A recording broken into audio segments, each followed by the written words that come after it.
I am Roz Clark, the Dream Doula, and my purpose and passion in life is just to help people to live into their greatness, to become the best and highest version of who we're meant to be. So I hope that this time together serves you. I hope this room serves you. And, put in the chat for me if anybody, if you've been here before, put a one in the chat. If this is your first time being in my room, put a two in the chat so I can kind of know where we are. To welcome. I hope you come back to welcome. Yay. Ooh, newbies. I love it. I love it, Mari. Thank you for coming back. Thank you. Yay, yay, yay. So look, just to kind of give you a little bit of the groundwork of how we work in this room. Right now, I'll share, give you, some things to kind of mull over. And I encourage you to drop your questions in the chat or your comments. And what I share all the time is I grew up in the African American church. And so there's a call and response tradition in the church. And so if somebody said something that resonated with us, we would kind of wave our hand and say, well. So if something resonates with you, feel free to drop a well in the chat. If something makes you go, oh, I yikes, like, oh, she's coming up my aisle and talking to me, definitely put a well in the chat. And, this is an interactive room, so please stay active in the chat. I'll keep checking. I'd love to hear what you're talking about. So while, you can drop in anytime, you don't have to have been here before to move forward.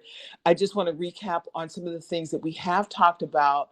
One of the first things we talked about on the pathway to peace was finding forgiveness, finding that way to forgive. And forgiving can be a challenge. And it's easier said than done. And yet, this is the absolute truth that I believe, and I've found for myself. The forgiveness is not for the other person. It really is for us, because the more that we are able to forgive and take back our energy and take back our peace and take back our power, that we're not striving with what should have happened or what did happen or what, because we can't change what did happen. We can't change it. And whether it was, and I'm not a big person on fault. I'm not a fault person. I really believe we own our parts, and everybody has a part in every experience. And once we own our part, we can only own ours, and then we leave other people to the outcome of their choices. And our choice is to move to peace. So in saying that, I really want to take this moment to celebrate you, to honor you for showing up, that this resonated with you, and that whatever journey you're on, you said, this is something that I want to do. So you're showing up for your peace, you're showing up for your wellness, you're showing up for the best and highest version of yourself. And so I really want to just show you some love and honor you for being here. And I hope that you honor yourself for making the choice to show up and to continue to do the work and to continue to move forward. So, like I said, we've talked about some peace. And then last week, it was really around, okay, so how do I begin to move forward? And I shared some questions, and it was, what do I believe? What do I want? Why do I want it?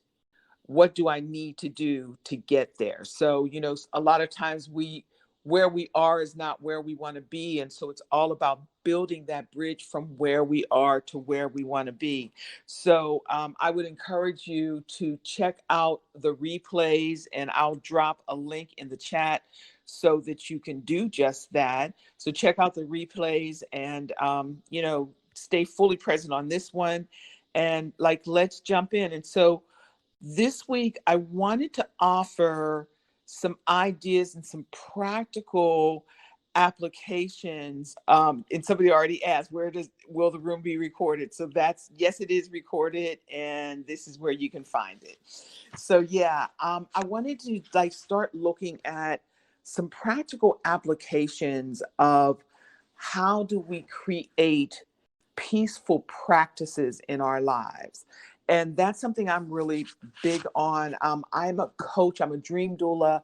I'm a coach. I coach women, like women who are of affluence and influence and are ready to make a transition, because what they thought was going to be Shangri-La is not kind of worked out to what they have hoped.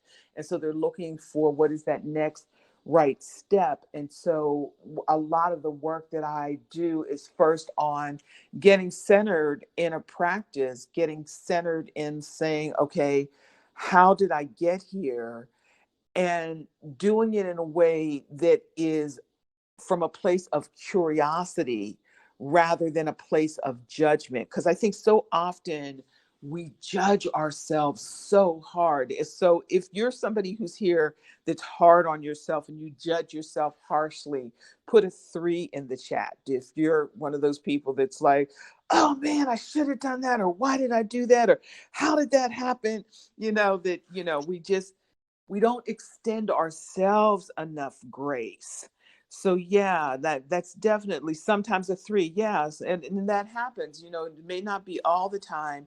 And yet one of the things that I really think is that we need to extend ourselves grace and find ways to center on, like I said, what is our part? What is my part? And then even understanding, even in the owning of what my part was, if there's in some ways, if there were choices that we made that disrupted our peace, sometimes we made the right choice for the right time, or it was the best choice that we had at that time, or it was all the information that we had to make that choice during that particular period of time. And I can speak from my own experience. I in 2018 walked away from a toxic and dysfunctional marriage after 30 years. And the choice that I made in walking away and doing that is understanding that I couldn't go back. I couldn't beat myself up about, well, why was it 30 years? Why wasn't it 5? Why wasn't it 15? It was what it was, and I am where I am. And so all I can do is take that information and move forward. Welcome, Asha. I'm glad you're here. Welcome everybody as you keep coming in. And as you come in, just drop in the chat where you're coming in from, where you're listening from. I'm always interested to hear. So yeah, so when I did that and made the decision that like, okay, I'm complete. And that's really what it was for me. I was complete. It took me 30 years to be complete, but trust and believe when I got complete, I was clear. And so that was the choice that I made. And so rather than agonize and think about, well, what could have been or what should have been or da da da da da da, I made the decision to say, how do I move forward in this next iteration of my life? How do I move forward to becoming the next, best and highest version of myself? And, a big thing with me is I have an adult son with special needs, and his father opted out of caring for him. And so I have assumed the full responsibility in making sure that he has a special needs trust in place. So when I'm no longer here to care for him, I provided, direction and resources for that to happen. And so if I was splitting my energy of looking back and being angry, I wouldn't have enough clarity to focus and look forward and do what needs to be done. So one of the things that I would encourage you to do as you're looking, as you're seeking peace, whether it's peace with yourself, peace with somebody else, peace with a situation, is finding those ways, like I said, to be gentle with yourself. And so I want to give you some ideas around some peaceful practices. And so we're going to start with mindfulness, like just being present with, okay, this is where I am. So how did I get here? And again, like I said, you're going to ask that question from a place of curiosity rather than a place of judgment. Does that make sense? We're going to look at curiosity rather than judgment. So, 30 years for you too. Congratulations, Michelle. So yeah, and so when we're mindful of what happened or what the situation was or is, what are the choices that we can make for ourselves? How do we find the way to create peace, to create boundaries, to create some separation whatever that might be. My maternal grandmother used to say, you pull your hand out of the lion's mouth slowly. So you can't make knee jerk, well, you can, I just don't think they always serve us. If we make a knee jerk reaction, it's like, I hate this and I'm gone. Or, or like, I can't take this anymore. And then we just have this thing that blows up because we're not addressing it as it happens. And yet, if we were in a place that says, okay, I'm mindful of what's going on, I'm mindful that this isn't comfortable for me, I'm mindful that this doesn't feel good to me, it doesn't feel like it honors who I am, it doesn't feel safe for me, it doesn't feel healthy for me, it doesn't feel affirming for me. And we look at it and say, okay, if it's none of these things, what is the thing that I want? So when we're looking for peace, what does peace look like? What does peace feel like? What does peace sound like? What does peace smell like? And like, think about that. I mean, I don't know how many people have like holiday traditions. If you have a holiday tradition, just put me in the chat. If you've got like holiday traditions or things that you cook or things that you do, because for me, and it's so funny because like, even more importantly, for my adult son with special needs, he's nonverbal, right? And yet when the holidays come, he knows that they're here because the house starts smelling differently. Because like, I love to cook, and like, there are certain dishes that I specifically cook at the holidays. One, it just makes me feel close to home and all of those memories. And so he gets the biggest smile on his face, and he stays around me more because it's like, oh wow, that thing is happening. So when we start thinking about, like, even down to what does peace smell like, because that's the way that we begin to create practices that serve us. And so one of my love languages is acts of service, and my acts of service shows up in my love language of cooking. And so I love to cook, and I love to put people around the table. And so when things get, I remember when I had first moved from Pennsylvania to Los Angeles, and I didn't have any family or anybody there. I was still with my husband at the time. That when I got homesick or whatever, I would start cooking. And so my neighbors got to know me, and I would share food or whatever. They were like, they'd call me, are you homesick yet? So it was my way of bringing people around the table and creating community. So that, when you are feeling like, okay, things are feeling out of control, or things are feeling oppressive, or things are feeling scary, when we're mindful of that, then we can begin to tap into what soothes our senses.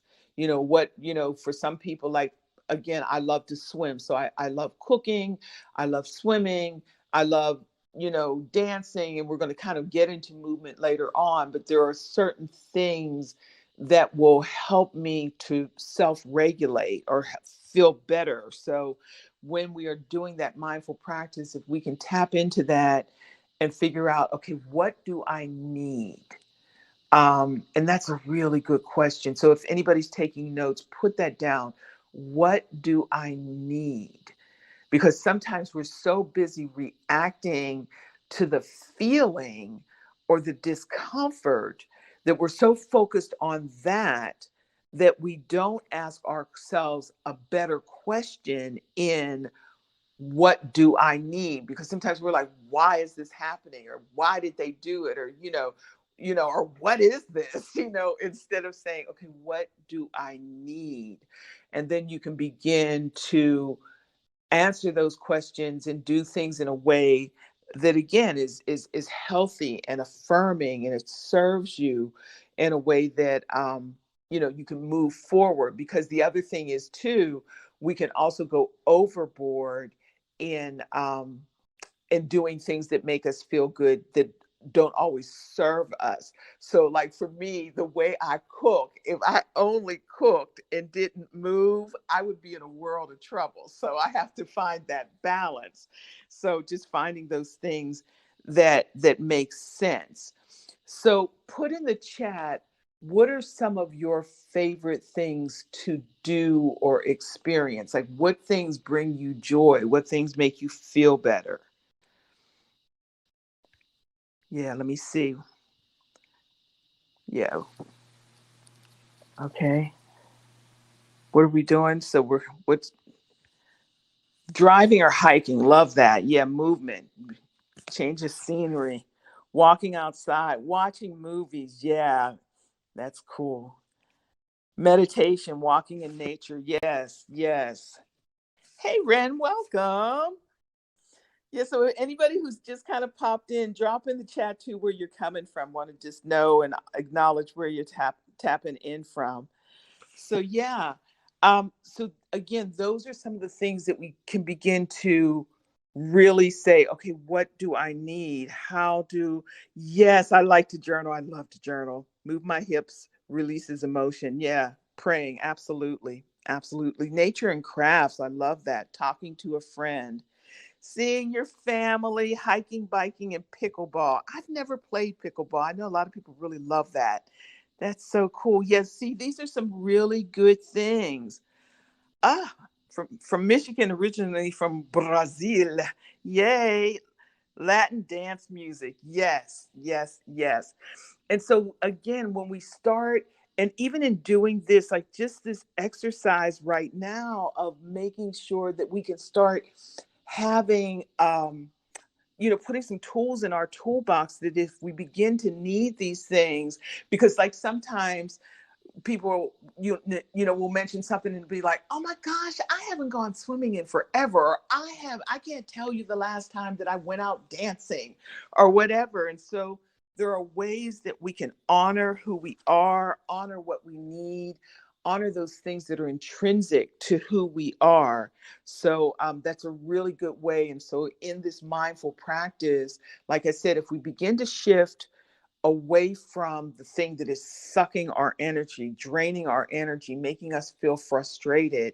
It doesn't mean that the situation changes. It means that we get to change our energy. Sometimes we get, like so many people have talked about, walking in nature, or, picking up the phone and talking to a friend, that we shift the atmosphere. So while we can't always totally change the situation, we can find time, space, and places to shift the atmosphere. So that's what a mindfulness, like being mindful, will do. And then somebody already mentioned it. So one of the next things that I wanted to suggest is a peaceful practice, which is something that I absolutely love, is meditation. And so there are tons and tons of ways to do meditation. And what I have come to believe is that there's no right way and there's no wrong way. And one of the reasons that I do feel that way is because I have a son that's on the spectrum and he experiences life differently. I know that there's no one way. And like, I have other friends that, one thing works for their child on the spectrum and doesn't work for mine, and vice versa. And so finding that place and space to say, okay, what works for me in meditation.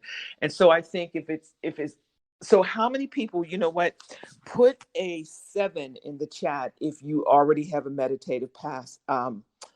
Oh, Katarina, your puppy passed away. I'm sending you so much love and so many hugs, because I know that is not easy.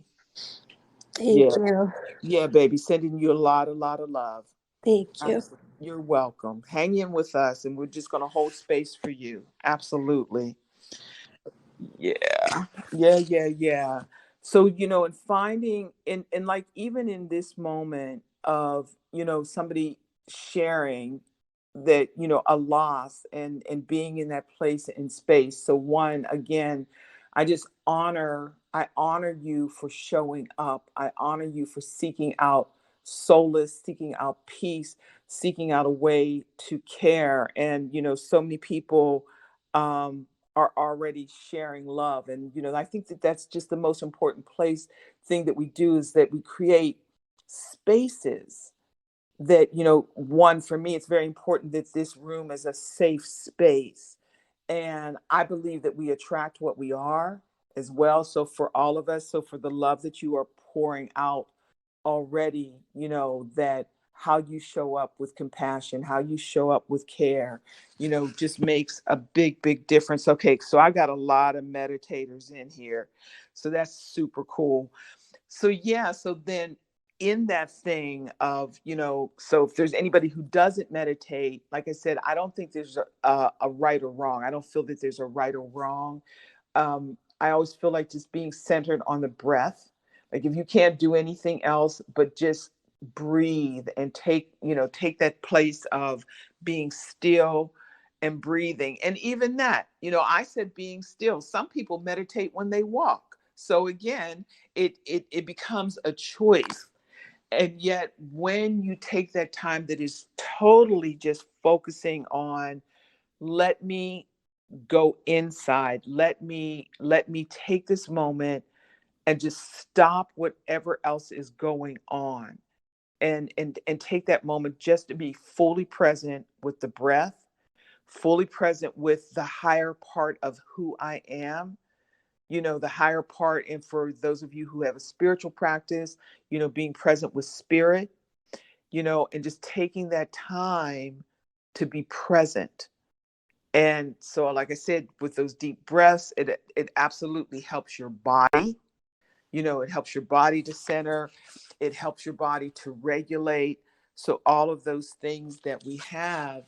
And, so many people, like, it's like, well, clear your mind or empty your mind. Like if you're that person and you've got it like that, that's a beautiful thing. And yet if it's not, if the monkey mind is just going and this is coming up and that is coming up or whatever, then again, don't judge it, just see it. Okay, I see you, I acknowledge you, and I'm going to just let you move away right now because I have something else that I need to do. And so again, these ways that we don't judge ourselves, these ways that we can extend grace to ourselves, and so that we can be present with what we need to be present with, or we can create space. And that's the beautiful thing about a meditative practice. For me, twice a day is ideal. And like, if I just have to do once, I tend to do mine in the morning, just because I want to set my energy for the day. I want to set my intention for the day and kind of move through that.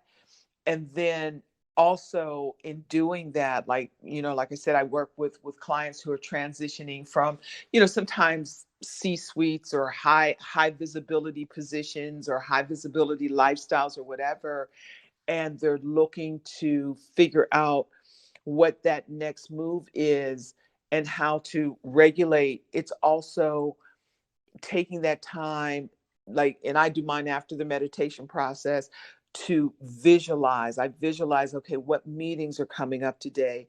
What conversations do I need, am I going to have today? Who do I want to be in that conversation? How do I want to show up in that conversation? So that way, even if something goes left, I'm not, I've got a game plan. So it may change a little bit, but if I say I want to show up with compassion, then I am mindful of that. And so I can move in compassion. There are sometimes we have to show up with clarity. I need to show up with clarity. So I'm going to stay the course on being clear. If we're setting boundaries, I need to be clear. So that doesn't mean you have to be adversarial, and yet you do have to be clear that this is the boundary that I'm setting. And even in that conversation, like, I'm not going to stay in a conversation that escalates. I'm not going to stay in a conversation that is unkind. I'm not going to stay in a conversation that's not productive. So that we really, even before we go in the conversation, we understand, okay, I'm going to express this boundary. And yet we've also set our boundaries and our non-negotiables, so that if it goes left or it goes, like, out of control, you can just say, I'm not going to continue this conversation right now. I'm going to move in another direction. So again, when we have these meditative practices and then we can visualize what we're needing to do, we're more well prepared to make that happen. And then the other thing is a movement practice, and whatever that is. And there were some really good things that came up already in the in the chat around movement, dance, and for me it's yoga and pilates, and I love to dance too. So it just depends upon like what day it is and what I'm feeling in that moment. Because one of the things I love to do is like when basically over the seasons, like I love to deep clean my house. And so it's so funny because I'm actually I was a classical soprano for years, and yet when I want to clean, I'm putting on Earth, Wind and Fire and Parliament Funkadelic, and I am dancing and singing and just moving through the house cleaning. So that's like that's how I show up and just create that movement for me. And I think it's just so important, and we have that ability to pick practices again that serve us. There are tapping practices, there are breathing practices, there's tai chi and qigong, and there's so many different ways that we can move and serve not only our body. It absolutely serves our body, it also serves our spirit. That when we need to release, whether it's anger or grief or, fear, whatever that is, that when we can be present with it and then go through a process that allows it to move through us and dissipate, you know what I'm saying? So we don't ignore it, we don't deny it. Once again, we don't judge it. We feel what we feel, And so many people are like, and like, I'm a big vibration person without a doubt. Again, I believe that we attract what we are, and not what we want. We attract what we are. And yet, in saying that, if I am angry, I'm going to stay with the anger and explore it with curiosity. Why do I feel this way? What has this touched for me? What is this bringing up for me? So, not like, oh, I never get angry, because I say all the time, if it does not come out of your mouth, it will show up in your body. And so I need to be present with that. And I encourage you to do the same, that if you are feeling something, be present with what you're feeling. Katarina is feeling grief right now. She's feeling loss right now, and so I would be like 50 shades of crazy if I were to say, oh, honey, don't feel that way. Like, what? No, you don't. No, this is what I'm feeling right now. And so for me, it is holding space and showing up and saying, I care about what you're feeling, you know?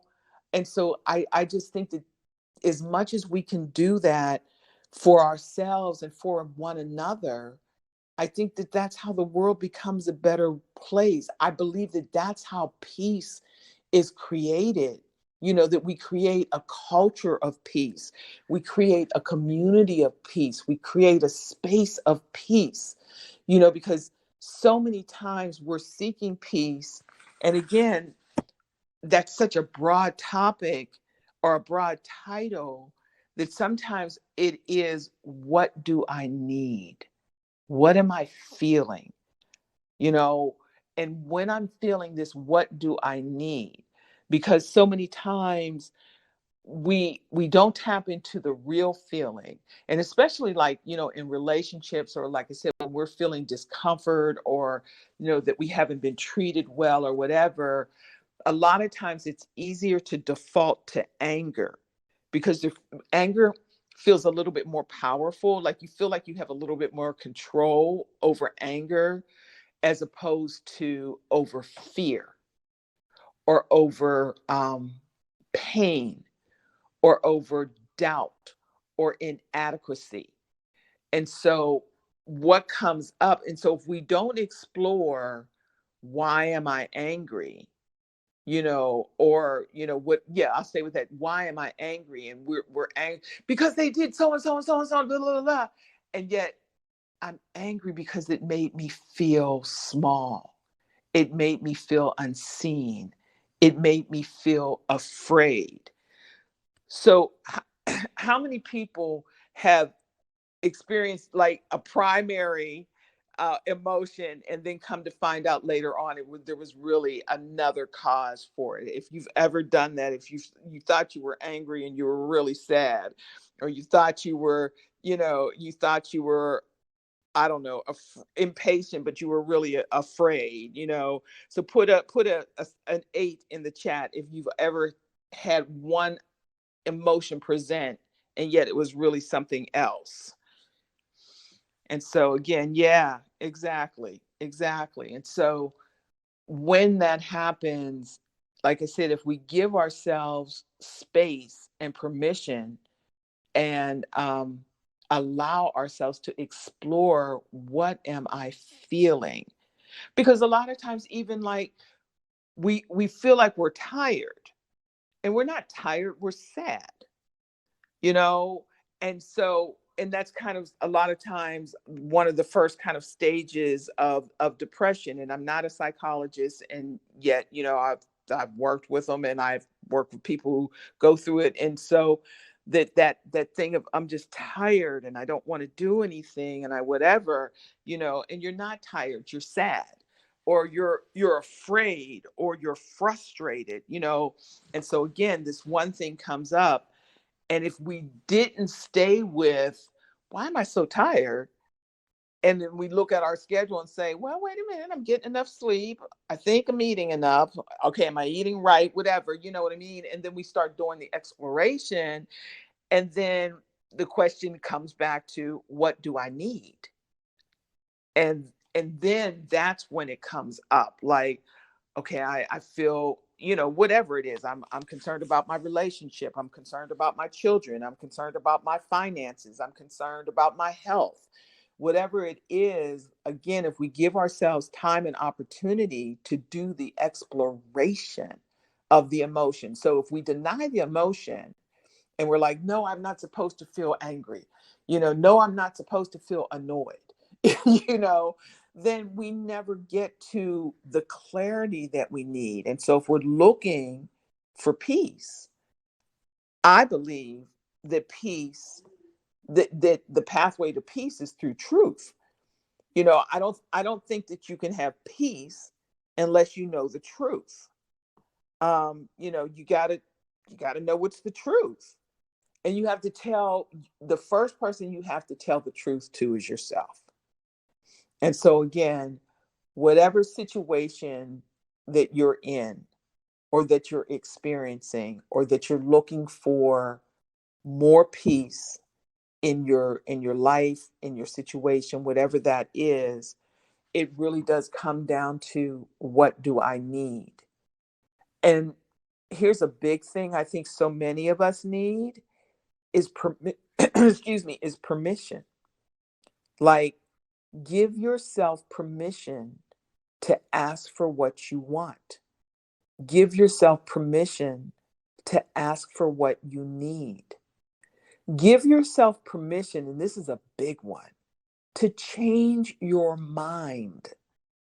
Like, and I say this all the time, especially with my clients who are, like, but I have so much and I feel so guilty because so many people would be happy with what I have, and blah, blah, blah, blah. And I'm like, baby, are you happy? Then it doesn't, if you're not happy, you don't have to be happy. You know what I mean? You don't have to say, well, I'm going to stay here because I should be happy. Like, again, that's 50 shades of crazy. I'm going to stay here because I should be happy, and yet I'm not happy. And so if you give yourself permission to change your mind, then you can move to the next thing. And here's the beauty of that. You don't have to judge what you did before. It just means that you have grown, you have changed, you have new information, and you want to do something different. And there's nothing wrong with that. So what you did before doesn't have to be wrong for you to be able to do something new. I'm going to say that again because I stumbled over it. What you did before does not have to be wrong just because you're ready to do something new and different. It's called growth. It's called evolution. And so when we can get to the point and say, okay, I'm complete with that. And now I'm moving in another direction. Or even like, we don't even have to totally leave it. We can move it to another station, another place. Like I said, I was in the arts and entertainment industry for years. And one of the things that people would always say is, baby, everybody doesn't deserve a front row seat in your life. And so while they may have had a front row seat for years and now they're on the mezzanine, or they're in the balcony. And then, some of them are like, they're out, and that's okay. And it doesn't make them a bad person, and it doesn't make you a bad person. It just means that you are no longer aligned. So how many people in here have situations where things need to move or things need to shift? Just put me in the chat if you have things in your life that need to move or shift right now. Yes, yes, yes. So yeah, so take that moment of giving yourself grace and giving yourself permission to make that move, to make that change, to make that choice. And choice is one of my favorite words, because I believe the choice is empowering. And it also gives us, and this is the thing about choice, we have a choice to do something different. We also have to acknowledge the choices that we have made. So again, it's not about blame. It's not about, right or wrong. And I mean, and some choices are not the best choices. And like some choices that people make for us are not right for us. And we have to say, nope, you don't get to make that choice for me. And so, the other thing that I tell people all the time too is, one, people are like, oh, it was a mistake. One time is a mistake. Anything after one is a choice. And so, and like you can honor that and say, look, you made a choice that I'm not comfortable with, and I'm making the choice that I can't tolerate that. I can't accept that. I can't be a party to that. I can't be around that, whatever that looks like. So you get to choose. And again, it's so empowering, and I think that it's a more healthy way to do it, because if it's like, and you did this, and then you said that, and you made me, and that's the biggest one, you made me. No, you chose to respond that way.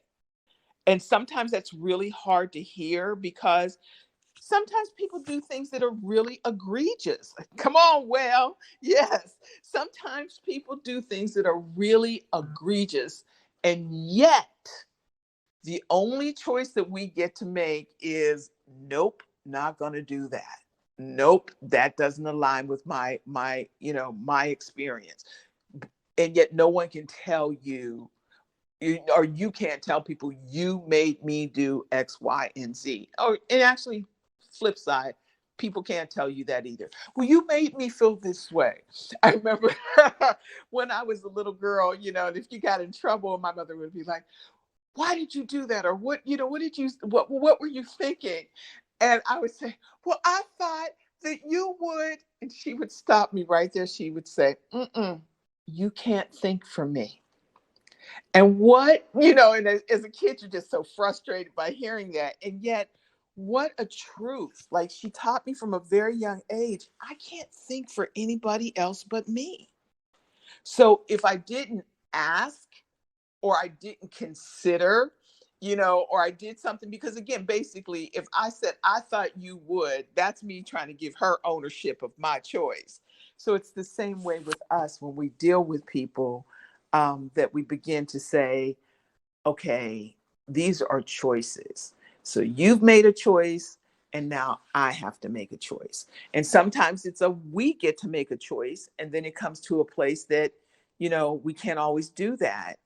And a lot of times it just depends on, again, where the situation is, and every situation is different. Families are different than jobs, and jobs are different than organization, community-based organizations and whatever.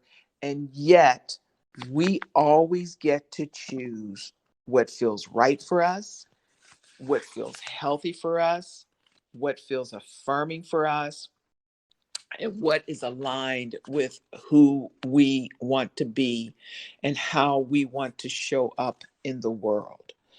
So I'm going to take a pause right there. Wait a minute. I think I took myself out. I'm going to take a pause right there and ask, are there any questions? Does anybody have a question or want to share an insight? If you do, just raise your hand and I'll unmic you. And if you have a question or something that you want to share right now, I would love to hear from you, get your feedback, what you're thinking, what you're experiencing, what resonated for you. And if you're not a mic person, you're welcome to put your questions in the chat. I'm always, whatever feels best or safest for you or most aligned with you. That would be cool. I'm good with that.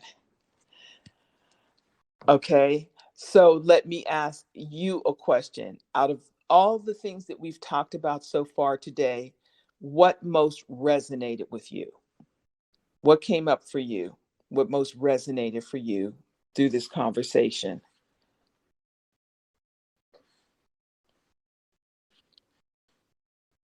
Yep, got folks typing. So it could be the peaceful practices that might have resonated, could have been around choice that might have resonated. Having self-compassion, absolutely. I think that is just it's just one of the greatest gifts that we can give ourselves is self-compassion. And so often we have the capability to be compassionate externally, and yet we don't extend ourselves the same grace. And there's a ton of reasons, and some of them align, like one of the things that we've talked about in the past, in the replay, some of them align with the stories that we tell ourselves, and what we believe about who we are and how we show up in the world, or what we get to do, or what we're entitled to do, whatever all of those things are. And so we don't give ourselves permission, um, to extend grace, and to not judge ourselves or not beat ourselves up.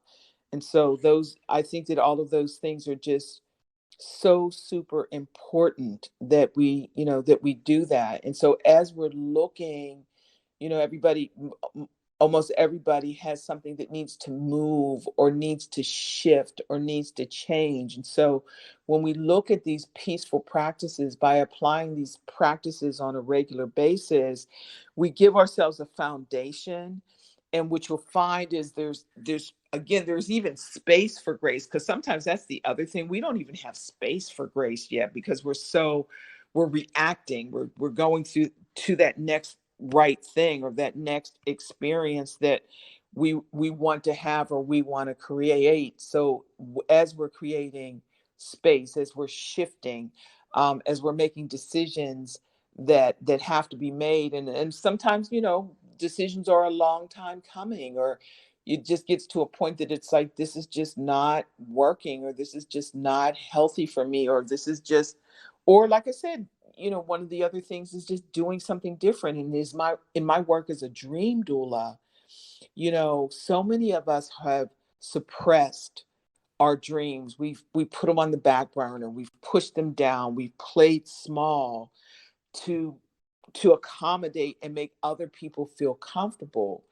And yet we're not living our purpose. We're not living our passion. We're not tapped into doing that. And so getting reconnected with our purpose and our passion and incorporating that into our lives, because that's one of the other things that will heal us when we get back to the truth of who we are, we get centered in who we are again. And so these daily healing, these daily mindful practices, peaceful practices, healing practices, again, makes space for us to say, oh, wow, I haven't thought about that in ages. Or, oh, wow, you know what? I'm not going to go another day. I'm not going to let another year pass without me going after my dream, without me operating in my purpose, without me operating in my passion. Like, I'm going to get so intentional about that. And whether I have to build community around it, whether I have to get coaching around it, I am going to show up for myself. I'm going to show up for my dreams. And so I think that that's really, as you're seeking out peace, really seek out being fully present with your gift, your purpose, and your passion. And so one of the things that I do have is I have a resource. It's a 21-day mindset reset. And it's a downloadable journal that you can download, and it's got practices, and it's got journal prompts, and just all kinds of information that you can take. So all the things that we've been talking about, and do it in a systematic way for 21 days to move in the direction of your dreams. Because what's so important is that we keep moving in the direction of our dreams. We keep taking that next right step, because when we're looking for peace, part of the peace, part of the need for peace comes from discomfort. It comes from being out of alignment. And so when we start seeking that peace, because like I said, we will not find our peace from external sources. And so while we can go into nature, that's a different conversation, because what we're doing is we are aligning that part of us that resonates. So when we go to the mountains and that fresh air and the breeze and all of those things touch us, or we go to the beach and we listen to the waves crashing and we marvel at the beauty and power of creation, that is a part, we are becoming one with that. And yet, if we are in situations that have disrupted our peace, or we can't find any peace, like there's this discomfort. And it's funny because I do healing retreats, and I know that a lot of times when the women first come in, I do healing retreats for women, by the way. Not that I don't love the men, it just tends to be the women, but they come and they can't settle, and they're fidgety and da da da da da da. And it's because they're so out of sorts, and they're so out of line and alignment that they don't know how to settle and center. And so when we start really being present with, oh, wow, this is really who I know I am meant to be, or this is what I know I am meant to do. And I have a friend that is heading towards her 70s, really close to her 70s. And she just started a career as an artist. And like, she is selling her artwork. She just one day started painting again, and started putting it out there. And at first she was just sharing it online, and she's had exhibits and she's painting, and like all those years she didn't, and then something just broke free for her, and like it's a whole new career, a whole new revenue source. And it was a gift that was always in her. It was just a latent gift that she hadn't used in ages, and one day picked up a brush. And so it's the same thing for us when we have gifts and talents that maybe we haven't used in a long time, or we feel like, well, I can't do that anymore. Like, I can't be an Olympic ice skater. Maybe not, and yet you still can get on that ice and feel that movement. I wanted to be a prima ballerina. That day may have passed, but that ballet bar and that music is still there. So who has something that they haven't done in a long time that you haven't even thought of, and yet it's something you're really good at and brings you joy? Tell me what it is in the chat. I'm really interested to see what this is.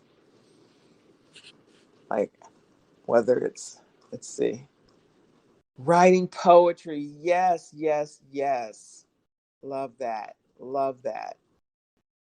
And what a beautiful way to express, too.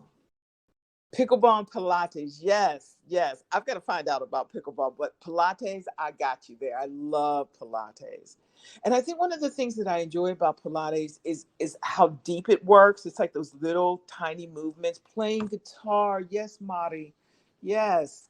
Those little movements, and you start feeling parts of you that you haven't tapped into in so long, that it's like, oh, there's a muscle there, there's a there. So I love that. I love that. Love that. Playing guitar, I think I not think I know, music is just so healing, and just such a beautiful way to just, again, have peace and center, and be creative, all of those things. Painting abstract, why is my tongue not working? Existential, fantasy, science fiction type paintings. Come on, Nomi, come through. Yes, existential. There it is. My tongue and my mouth weren't working. My tongue and my brain. That is so cool. I love that. Love that. Love that. Doesn't it, Katarina? That sounds amazing. It's funny, I connected with somebody recently who is a mystery writer, which I think is really beautiful too. Like, people whose minds work that way and create, um, you know, a different way of experiencing things. And how beautiful that it's art, because everybody's like, I'm having an existential crisis. And like, no, you're creating from that place. So I love that. I love that. You love active sports. I do too. I enjoy active sports. And again, it's like just feeling that energy, feeling that sense of being alive, just moving forward. I want to be out, out, out actively, out doing things, connecting in nature. Yes, yes, yes, yes. Yeah, and think about it too. When we were kids, I mean, and some people still do it, but like, climbing trees or climbing up the side of a hill or whatever, because again, there was this sense of exploration. I love concerts too. Yeah, just a sense of exploration and freedom. And again, having that, getting reconnected with that. Yes, being silly and curiosity. Yes, that's one of the things that we've been talking about all evening. Like, when we look at situations, looking at them with curiosity and just being open to that. Yes, yes, yes. And yeah, going to concerts and dancing and singing with the music. I so love that. So love that. And um I built I mean, obviously I was a performer, so I was on the stage a lot. And yet I have friends that I just love going to concerts with, and just having those experiences, and sharing that experience, because that's the other thing, that when concerts happen, there's kind of this collective energy and this collective joy. And sometimes it's collective sadness, because if it's a sad song, people will cry together. So whatever it is, but that way of coming together. So as we're getting ready to come to a close, I just really want to remind you to take time out for yourself. Do these peaceful practices. Make sure that you're mindful, present with what's going on, that you take some time to meditate, that you take some time to move, that you visualize what that next right step is for you. Or if, like I said, you have to have some conversations or some experiences, plan it out. Determine who you're going to be, how you're going to show up. Because I mean, great athletes do that all the time. They visualize, like if they're on the golf course, they visualize the shot, the arc of the ball, how it's going to roll, what that swing feels like. And so the more that we can be present in the future that we're creating, the more that future is present with us. It's easier to create it.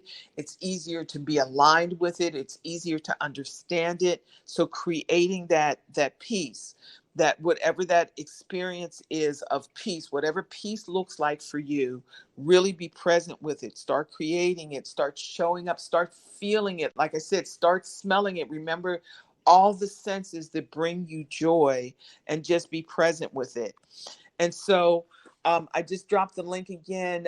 This room will go up. They'll put it on Spotify in a couple of days. Usually, I think it goes back up around 48 hours. So definitely go back, listen to it again, leave a comment. I'm always open and welcoming your comments. And I just really, again, I want to thank you for spending this time with me. I want to thank you for the honor and the privilege of being able to serve. I really appreciate it. I don't take it lightly. It's my joy and it's my honor. It's my purpose and my passion. That's the thing. I get to show up using my gift, sharing experiences, and having people come in and, learn about pickleball, all of these beautiful things, knowing who you are and what's important to you, and again, that you trust me enough to hold this space for you. So Katarina, I am sending you so much love, and I just trust and hope that you have other people who are going to pour into you, surround you, and just know, as a fur mommy, I know you did an amazing job, because if you're grieving this way, it's because you put a whole bunch of love out there. So I'm going to honor you for being that lovely and loving fur mommy. And I know that rainbow bridge is bright and filled with love from your fur baby. So everybody unmic and at least say good night, because it's time to cut out. So I love you all. Thank you for this time of being here and serving and sharing. So good night. You can open your mic and say good night. Good night. Good night. Be well. Good night. Good night. Good night. Be well.